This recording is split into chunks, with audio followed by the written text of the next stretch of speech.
एक स्वार्थी विराग सागर जी महामुनि राज की चपले आचार्य गुरुदेव एक स्वार्थी विशुद्ध सागर जी महामुनि राज की चपले मुनि श्री एक स्वार्थ अरिजीत सागर जी महामुनि राज की समस्त मुनि संघ की जयकारा गुरुदेव का।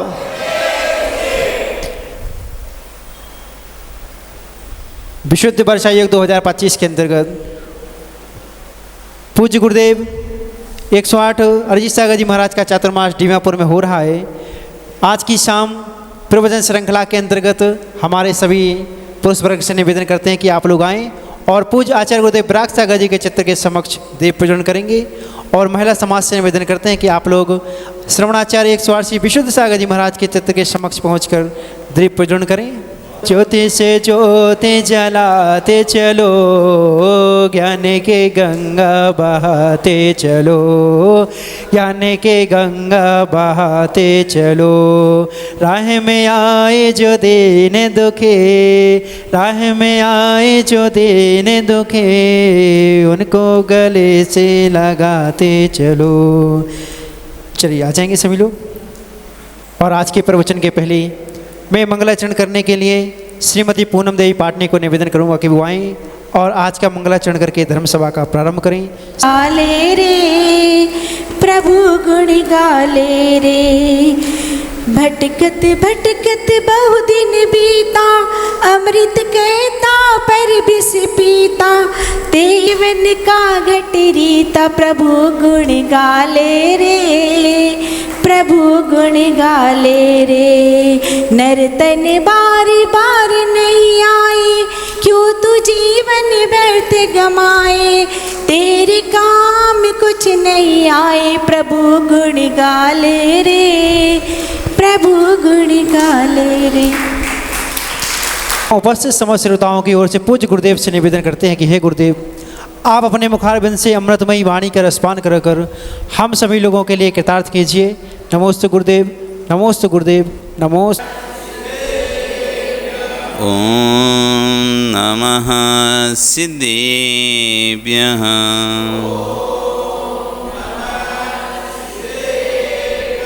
ओम नमः सिद्धेभ्यः।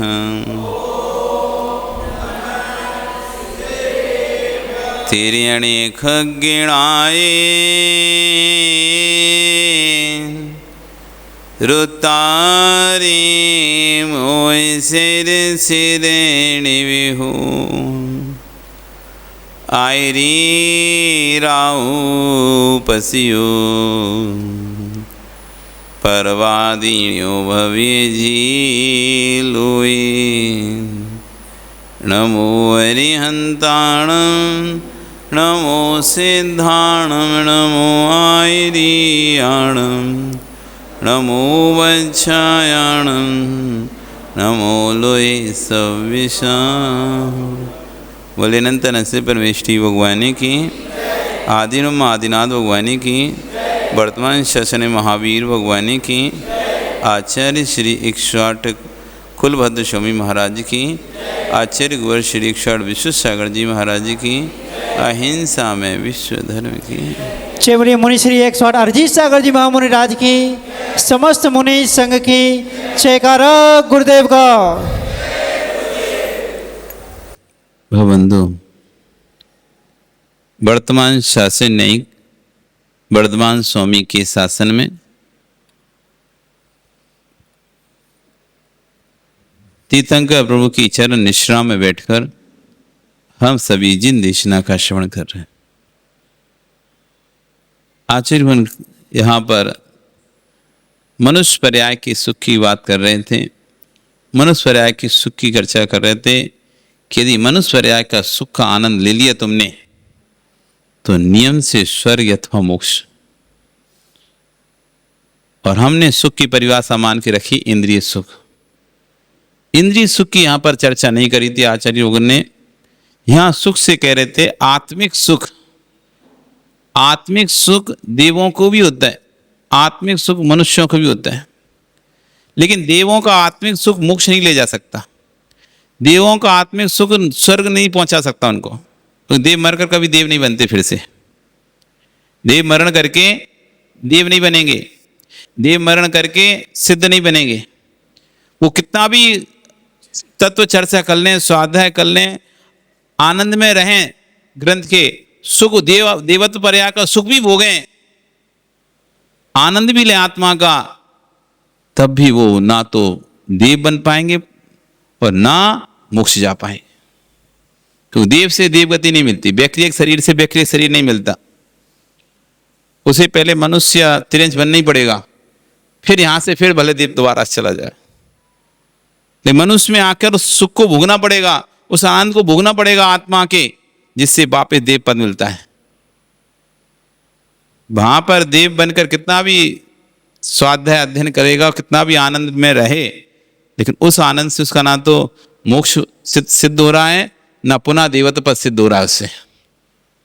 उससे तो आकर उसे क्या बनना पड़ेगा? मनुष्य ही बनना पड़ेगा।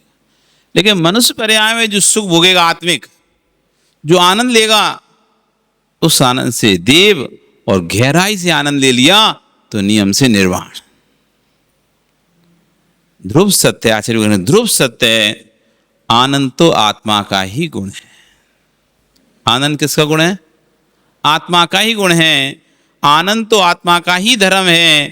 पर द्रव के निमित्त से जो आनंद आ रहा है वह यथार्थ में पर निमित्त मात्र है।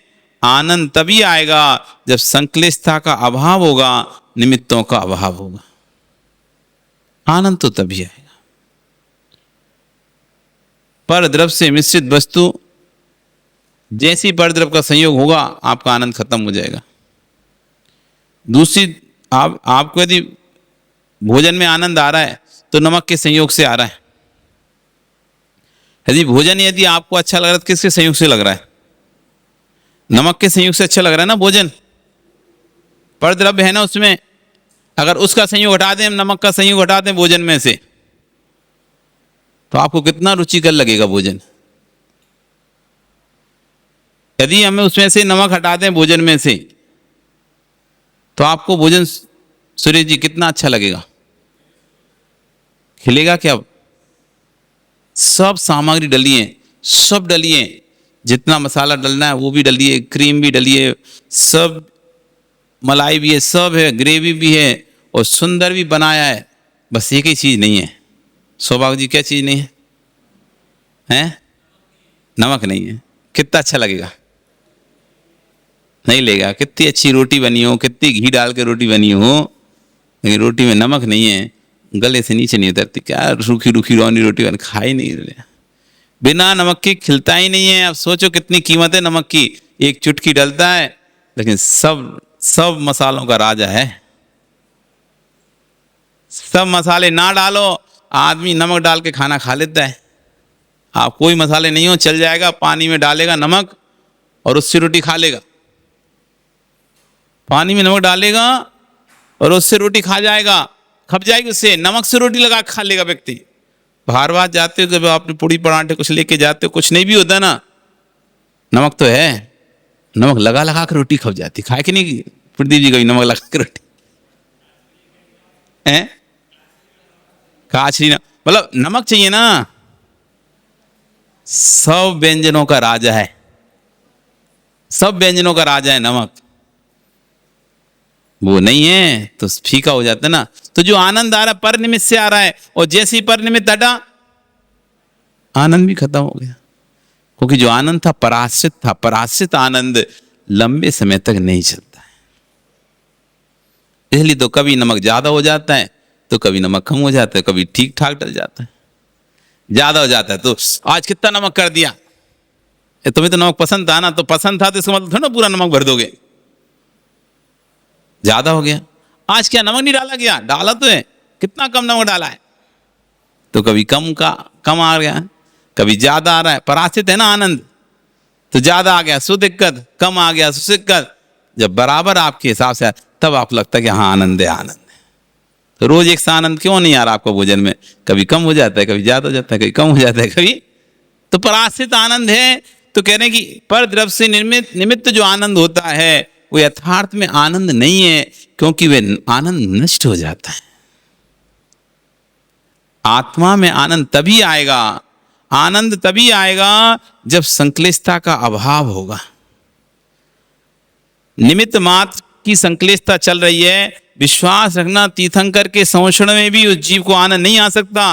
नहीं तो हमारी चीज पूछ लो, आप भी मंदिर में आते हो, कोई एक विकल्प भी आज साथ में लेके आ जाओ मंदिर में, आदिनाथ भगवान नहीं दिखेंगे तुम इतने बड़े, दिमाग में विकल्प घूमता रहेगा। दर्शन करोगे, चाल भी चढ़ाओगे, परिक्रमा भी लगाओगे, सब कुछ करोगे, आंखों के सामने दृश्य होने के बाद भी आपके दिमाग में कोई और दृश्य ही घूमता रहेगा। किसी घर के एक सदस्य का एक्सीडेंट हो जाने दो, अब पूरा दिल दिमाग तुम्हारा वहीं लगा रहेगा अस्पताल में।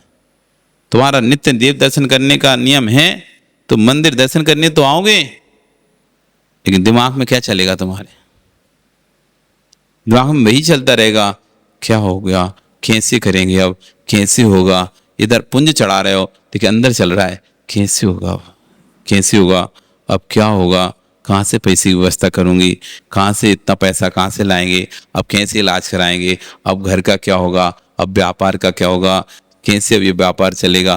कितने सारे विकल्प आपके दिमाग में घुसने लगेंगे। एक संक्लिष्टता आने पर मंदिर में जलाने में खड़े हो, आप घंटों घंटों खड़े हो, लेकिन मन में कोई क्लेश छा जाए, आप द्रव्य तो चढ़ा देंगे लेकिन भगवान की प्रतिमा नहीं दिखेगी, बिल्कुल नहीं दिखेगी। तू मैं हो जाती ना जब मंदिर में द्रव्य धोते समय या अभिषेक करते समय या पूजा करते समय, होते नहीं तू मैं देखते नहीं, कोई ना कोई की तो हो ही जाती है। कोई को पाटे को लेके हो जाती है, कोई की कुर्सी को लेके हो जाती है, कोई पंखा को लेके हो जाती है, कोई स्थान को लेके हो जाती है, कोई अभिषेक को लेके हो जाती है, तो कोई को पूजन पढ़ने को लेके हो जाती है। कितनी प्रकार संक्लिष्ट हो जाती है। कोई बात नहीं सुनता तो संक्लिष्ट हो जाती है, कोई बात बोल देता है तो संक्लिष्ट मंदिर में हो जाती है। फिर तो जब पूजन करते तो पूरे समय ऐसे घूर घूर उसको देखते रहते, अंदर से ऐसा गुस्सा आता है रोज। अब मंदिर है तो ज्यादा बोलने से पहले अंदर से वो गुस्सा, वो तो अभी शांत नहीं हुआ ना, अभी तो आग भड़की है, अब इतनी जल्दी शांत नहीं हो जाएगी। और वो भड़की है और मंदिर में वो लोगों ने पूछ लिया, कहा भाई क्या होगा, जैसे हवा देते ना अंगारे, अंगारा शांत होता भी हो, अंगारा लोगों की आदत होती है। यदि कोई अंगारा जला है उससे आप थोड़े समय छोड़ दो, अपने आप धीरे धीरे शांत हो जाएगा, उस पर राख आने लगेगी और धीरे धीरे अंदर ही अंदर वो खत्म हो जाएगा। लेकिन लोगों की आदत होती है, फिर से हवा कर देंगे, फिर से हवा कर देंगे, उसकी राख उड़ेगी, फिर से वो भागने लगेगा। तो ऐसी बेचारा कोई व्यक्ति शांत हो भी रहा था, खाऊंगा क्या बोली वो, मुझे पता ना क्या बोली, अब लो फिर से भड़क गया वो, ऐसा बोली उसकी, अच्छा इतनी मत हुई, मेरे देखते अब और भड़का के चल गए। तुम गए, अब वो थोड़े दिन बाद एक आध दिन शांत हुई, इतनी कोई फिर और बोल देगा। जैसे घरों में होता है ना, कोई के यहाँ कोई मर जाता है, बेचारा रो रो के उसका बुरा हाल, प्रदीप जी आदमी का बुरा हाल हो गए। अब आप एक साथ बैठने जाते नहीं, बड़े हिंसक हो तुम लोग, एक साथ बैठने चले जाओ तो एक साथ रो ले वो बेचारा। अब आधा घंटे में तुम गए रो, फिर तुम जैसे ही गए उसने थोड़ा, अब सोचा अब सब चले गए, थोड़ा चुप हूँ, इतने में फिर एक माँ अरे बहुत बुरा हुआ तुम्हारे, फिर रोना शुरू। फिर जैसे तैसे वो गई 15-20 मिनट में, रो रहा के खुद भी रोई और उसको भी रुलाया, और आधा घंटा सुबह पानी एक आध गिलास पानी पिया ही था, इतने में एक और आ गए, बहुत बुरा भैया बहुत अच्छे थे वे तो, इतना अच्छा। अब वो रोले, फिर वो फिर से रोने लगे। एक शांत होता नहीं है, दूसरा पहुंच जाता है, दूसरा शांत होता नहीं, तीसरा पहुंच जाता है, बेचारे का रो रो के बुरा हाल हो जाता। एक बार में चले आते निर्णय करके तो एक बार में रो लेता सामने वाला, बाद में फिर शांति नहीं होने देते। एक थोड़ी सी तो आश्चर्य करें, एक आकुलता का परिणाम आ जाए, फिर आप भगवान की प्रतिमा के सामने द्रव्य चढ़ाओगे लेकिन भगवान की प्रतिमा नहीं दिखाई देगी। मनुष्य पर्याय का सुख मोक्ष का कारण कैसे है, इसे समझ के संक्लेश रहित परिणाम आत्म को सुख है सो सुख, क्या कहें छह डाला में, आत्म को सुख है सो सुख, आकुलता बिन कहिए, आकुलता शिव माही न तात, याचे शिव मग लइए। पढ़ा करो, सब ग्रंथों में आनंद भरा है। पता नहीं कहाँ तुम पढ़े हो, 3-5 पंचायत में सबकी, इतने गहरे गहरे ग्रंथों में इतनी अच्छी अच्छी बातें कही हैं, पर दिमाग की इस तिजोरी में यदि सेट हो जाए ना, जहां भी तुम बैठोगे गूंजेगी गूंजेगी। उपकार है हमारे गुरु का, हमारे बहुत उपकार है। हम कुछ भी नहीं जानते थे, कोई भी ग्रंथ नहीं पढ़े थे हम तो, बस पूजा की लाल जिड़वाणी के अलावा कुछ भी नहीं पढ़ा था हमने। वो पूजा की लाल जिड़वाणी में पूजा ही करते रहते थे बस, और तो कुछ पढ़ा ही नहीं। स्वाध्याय तो कुछ नहीं करते, करते भी स्वाध्याय तो सुन लेते थे, जैसे बैठी कोई भी ग्रंथ उठाया पढ़ लिया, पुराण कर लिया। लेकिन ठोस जो स्वाध्याय होता है, एक स्वाध्याय होता है, बस कोई पुराण मिल गया, 4 लोग बैठ गए और अपने बांध दिया, वो सुना, थोड़ी देर पता नहीं चला क्या सुना था, गए तो दिमाग से सब उतर गए। एक स्वाध्याय ये होता है, एक पेज 4 बैठे और 4 लोगों ने सुन लिया पेज, और थोड़ी देर बाद वो पेज खत्म, कहाँ गया दिमाग में क्या पढ़ा था कुछ भी नहीं है।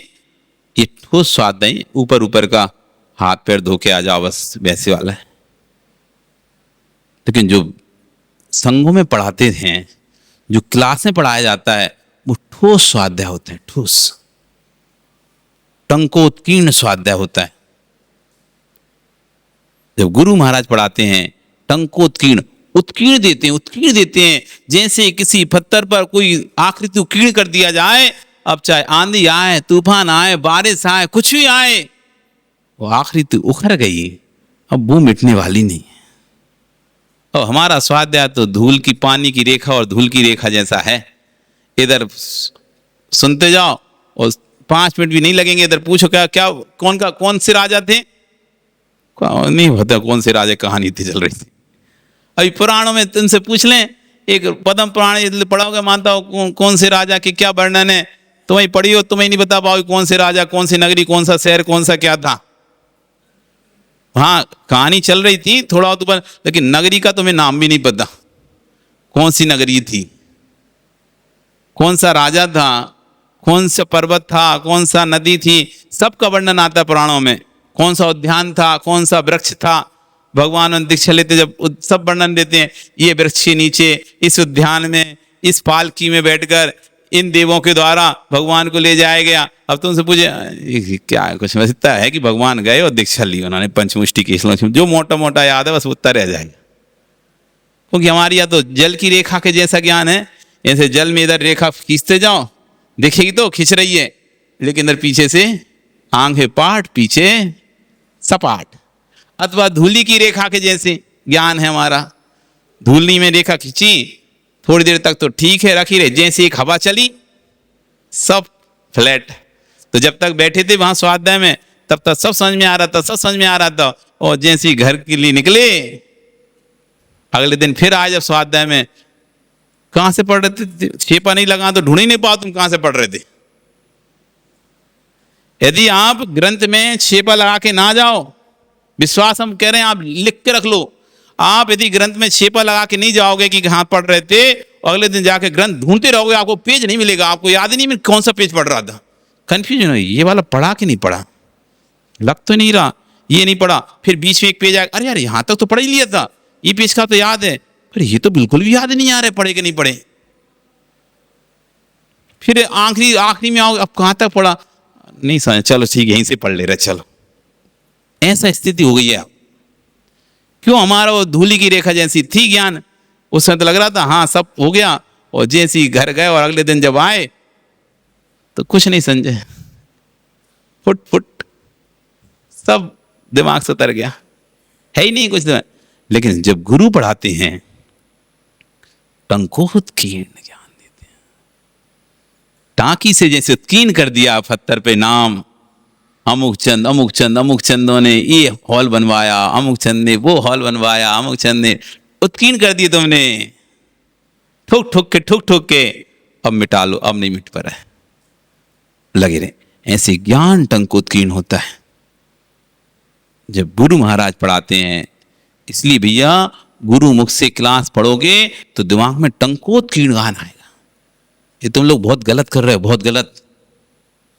इतना सुनहरा अवसर आपको मिला, इतना बहुत सुनहरा अवसर आपको मिला था अपने ज्ञान को टंकोत्कीर्ण करने का, लेकिन नहीं।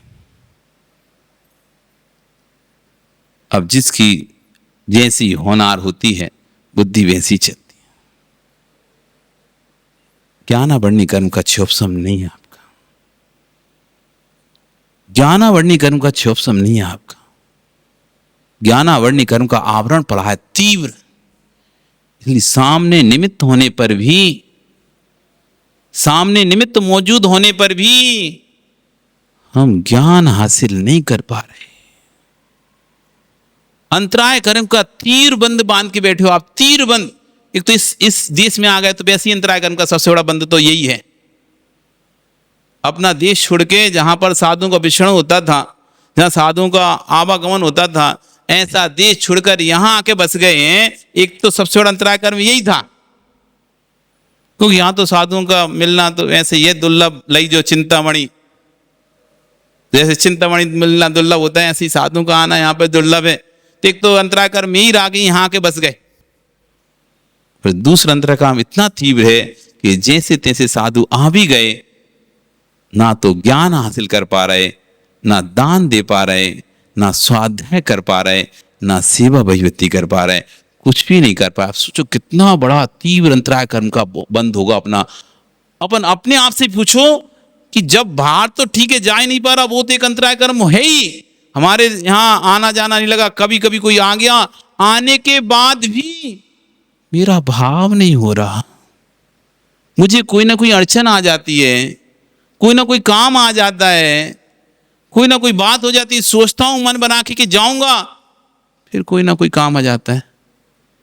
कभी मैं खुद आलस खा जाता हूं, कभी प्रमाद आ जाता है, कभी सब तैयार होता हूं तो पानी बरस जाता है, कभी सब तैयार होता हूं तो मोटरसाइकिल गाड़ी नहीं मिलती है, कभी सब तैयार हो जाता हूं, वहां पहुंचता हूं पता चलता है क्लास ही नहीं होनी। पहुंचा पता चला कि आज ये काम ही नहीं, आज छुट्टी है। जैसे तैसे बना के पहुंचा वो दिन। ये है तीव्र अंतराय, ये तीव्र अंतराय कर्म है, तीव्र अंतराय कर्म। एक तो ऐसे देश में आना पड़ा, और उसमें भी ऐसे देश में जब सानिध्य मिल रहा है, निमित्त मिल भी रहा है, तब भी हम आहार नहीं दे पाते,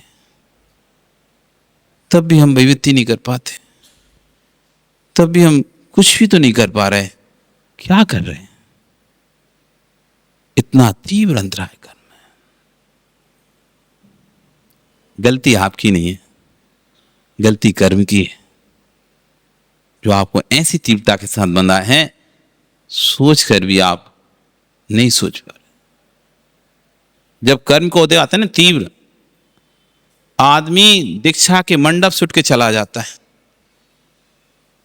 हमारी दीक्षा होनी थी, दीक्षा जिस दिन से हमने घर छोड़ा,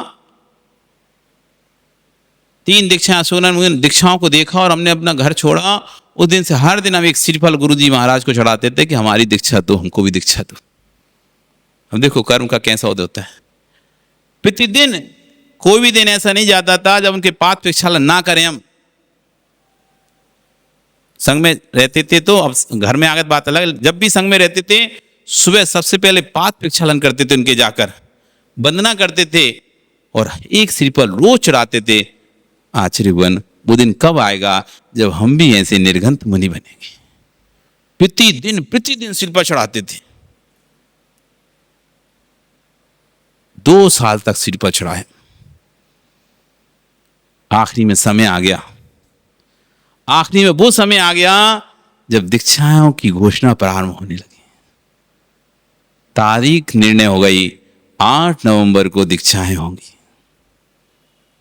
सभी ब्रह्मचारियों को कहा गया आप अपने माता पिता को बुला के लाओ, 8 नवंबर को दीक्षाएं होनी है। सभी अपने अपने घर में फोन करें, अपने माता पिता को लेकर आए और यहां श्रीफल चढ़ावा उनसे कि दीक्षा आपकी होनी है। 6 लोगों को निर्णय चुना गया। ये 6 लोग योग्य हैं, जिसमें तीसरा नंबर हमारा था। ये 6 योग्य हैं। 7वें व्यक्ति को दीक्षाएं 7 हुई थी, लेकिन चुनाव पहले 6 का ही हुआ था और 7वें को होल्ड पे डाल दिया था। तुम्हारा स्वास्थ्य ठीक होगा तब देखेंगे आगे उसी समय पे, नहीं तो 6 तो फाइनल है। 5 लोगों ने अपने माता पिता को बुला लिया, बस हमने नहीं बुलाया, हमने नहीं बुलाया। 5 श्रीफल चढ़ गए। आचार्य के तुम्हारा श्रीफल। हम कह रहे हैं आचार्य जी हमारा मन ही नहीं हो रहा, पता नहीं क्या हो गया,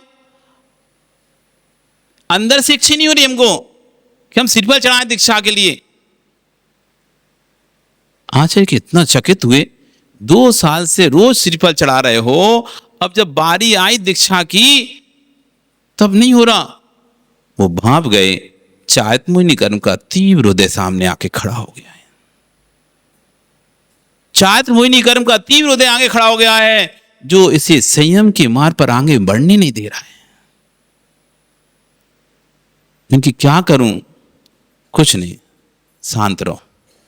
सब ब्रह्मचारियों का निर्णय हो गया, दीक्षा 6 की जगह अब 5 होंगी। मैं क्या करूं आचार्य श्री? तुम एक काम करो, तुम आचार्य विराग सार जी के पास जाओ, वहां वृद्ध वृद्ध बहुत सारे साधु हैं, उनकी सेवा करो। 1 महीना ये लोग बिनौली पे जाएंगे, तुम 1 महीना सेवा करो, उसके बाद फिर निर्णय करते हैं।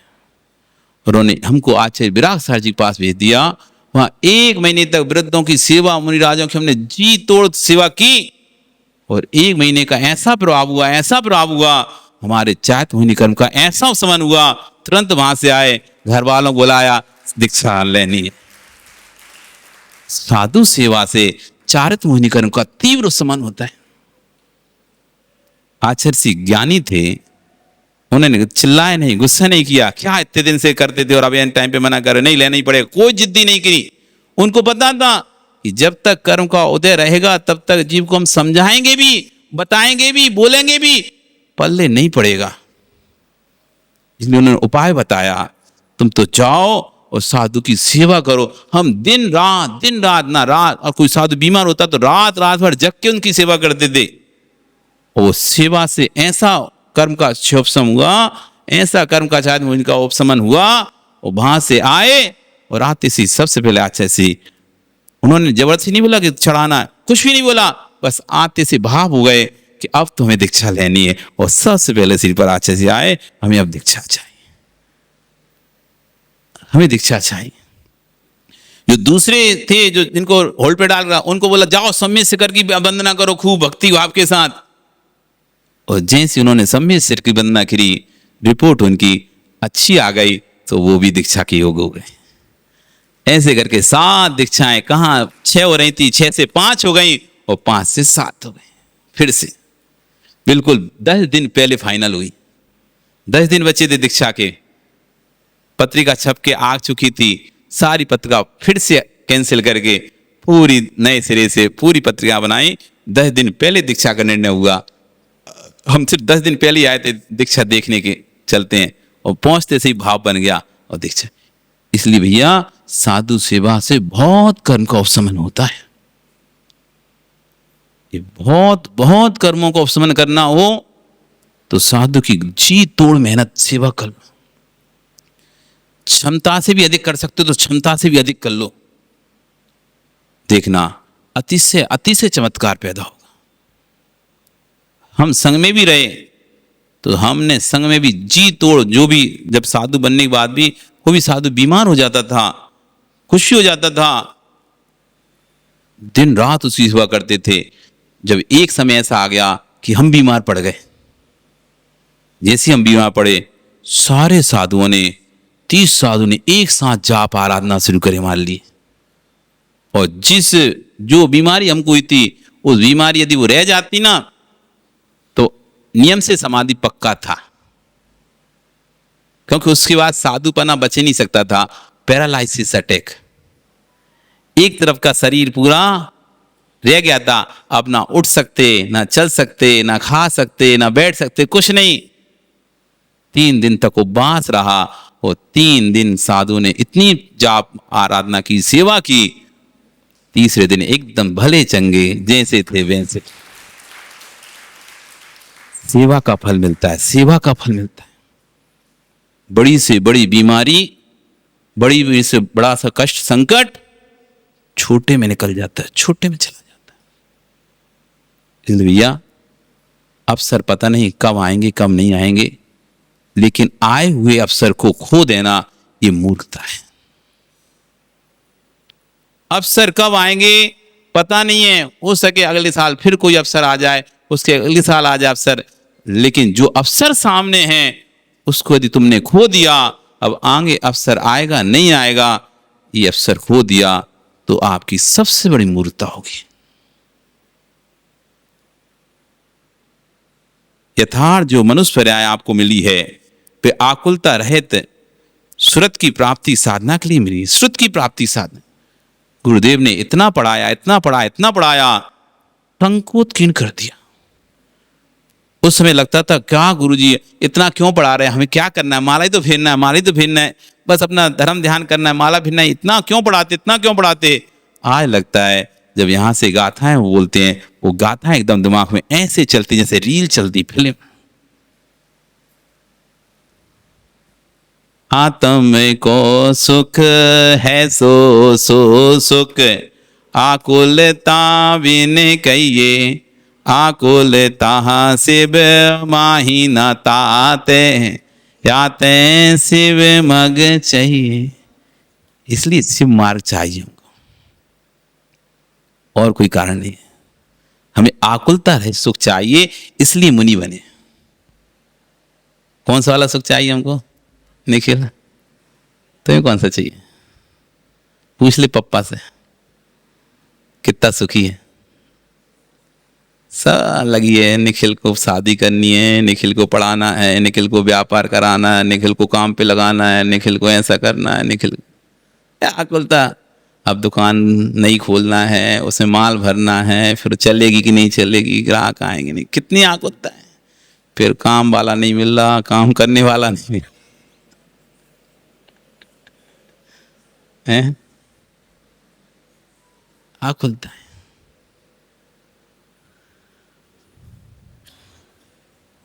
यथार्थ में जो मनुष्य पर्याय आपको मिली है वह आकुलता से रहित शुद्ध की प्राप्ति की साधना के लिए मिली है। आकुलता में लीन हो जाना ये मनुष्य पर्याय की प्राप्ति की सार्थकता नहीं है। इससे मनुष्य पर्याय की प्राप्ति की सार्थकता नहीं होगी। इतने क्षण हमने अपनी पर्याय के कहां विलीन कर दिए, इस पर विचार करो। हृदय से पूछ लेना, घर में सुख संपत्ति होने पर आनंद आपको तभी आता है जब चित्त प्रसन्न होता है। इतने पर्याय के क्षण आपने कहां विलीन कर दिए, किसमें दे दिए, किसको दे दिए? जिन जिन को दिए उनमें से बहुत से तो जा चुके हैं। जिन जिन को तुमने दिए उनमें तो बहुत से आपको धोखा दे के भी जा चुके हैं।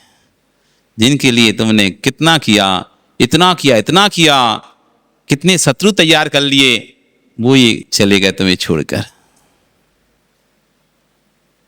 ऐसे कितने मित्र रहे होंगे अभी तक आपके, ठीक अभी मित्रता जमाने में, फिर उसके बाद उसके लिए आपने खूब लड़ाई झगड़े भी किए, इन बाद में किसी बात को लेकर अब वो अपना कर रहा है, तुम अपना कर रहे हो, अब कोई मतलब नहीं है। ऐसे कितने लोग रहे हैं, कितने कस्टमर रहे होंगे, कितने व्यापारी रहे होंगे, कितने रिश्तेदार रहे होंगे, जिनके लिए आपने खूब किया, फिर बाद में भी अपना स्वार्थ सिद्ध करके उनका हो गया, फिर तुम्हें छोड़ दिए। पर उस समय जब कर रहे थे तब कितने पर्याय के निषेध आपने उस कसाय में नष्ट किए, कितना समय बर्बाद कर दिया। अब जो थोड़ा सा प्रवीण समय बचा है, थोड़ा सा समय, वो भरोसा नहीं है। ये मत सोचना कि अभी तो हमारे नहीं, अभी तो बुढ़ापा ही नहीं आया। वे बुढ़ापे वाले बैठे रह जाएंगे, तुम पहले चले जाओगे। बुढ़ापे वाले बैठे रह जाएंगे, तुम पहले चले जाओगे। इसलिए भैया हमने इतने क्षण आज सोचना, विचार करना, हमने इतने क्षण कहाँ विलीन कर दिए। आपका समय, कल फिर आओगे, पर आ रही तो फिर चर्चा करेंगे। बोली भगवान महावीर स्वामी की। जिनवाणी स्थिति के अपने स्थान खड़े हो जाए।